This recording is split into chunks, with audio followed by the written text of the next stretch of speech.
Capítulo 13. Tendo Jesus saído de casa naquele dia, estava sentado junto ao mar. E ajuntou-se muita gente ao pé dele, de sorte que, entrando num barco, se assentou, e toda a multidão estava em pé na praia. E falou-lhes de muitas coisas por parábolas, dizendo: Eis que o semeador saiu a semear.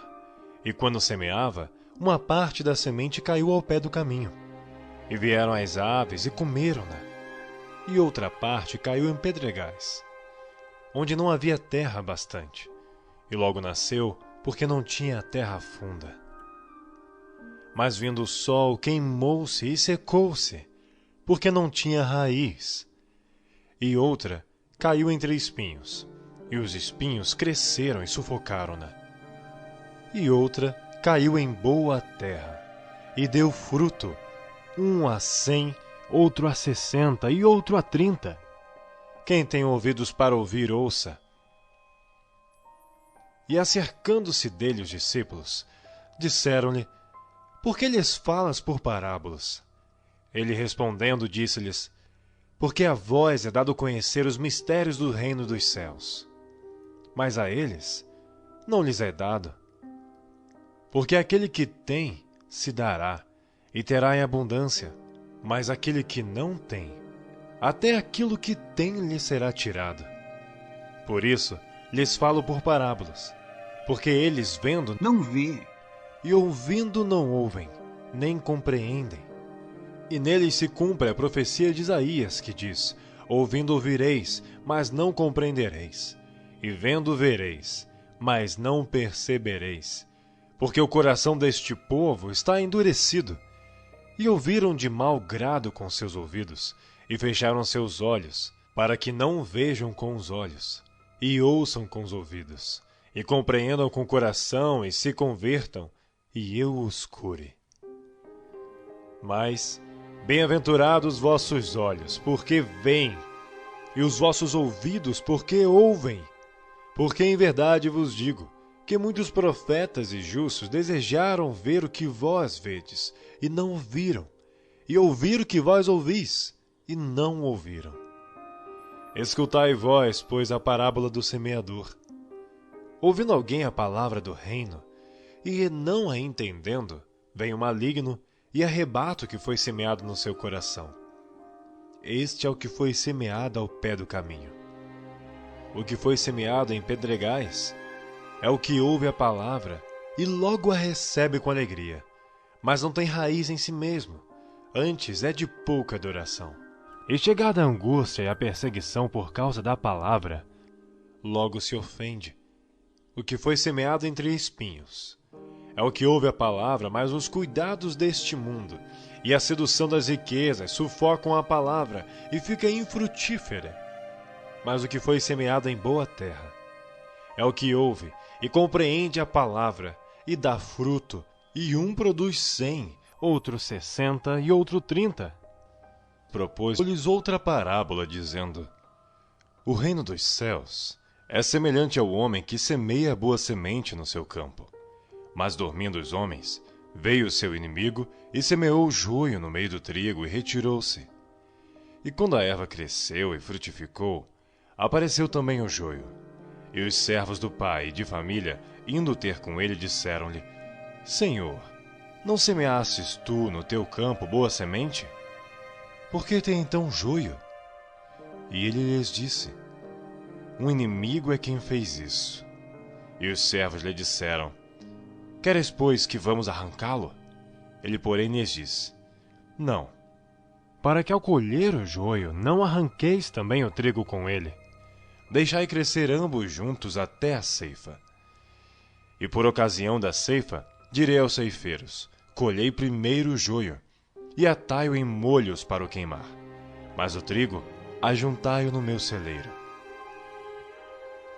Outra parábola lhes propôs, dizendo: O reino dos céus é semelhante ao grão de mostarda, que o homem, pegando nele, semeou no seu campo, o qual é realmente a menor de todas as sementes, mas crescendo é a maior das plantas e faz-se uma árvore, de sorte que vêm as aves do céu e se aninham nos seus ramos.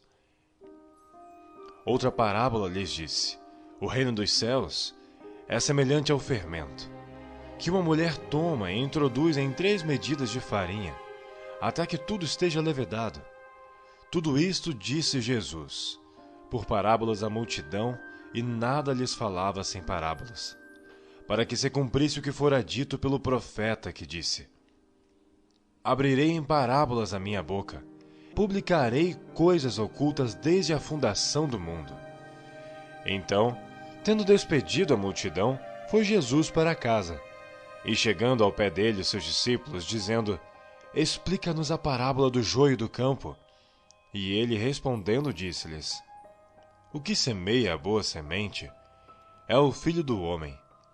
O campo é o mundo, e a boa semente são os filhos do reino, e o joio são os filhos do maligno. O inimigo que o semeou é o diabo, e a ceifa é o fim do mundo, e os ceifeiros são os anjos. Assim como o joio é colhido e queimado no fogo, assim será na consumação deste mundo. Mandará o Filho do homem os seus anjos, e eles colherão do seu reino tudo o que causa escândalo e os que cometem iniquidade, e lançá-lo-ão na fornalha de fogo, e ali haverá pranto e ranger de dentes.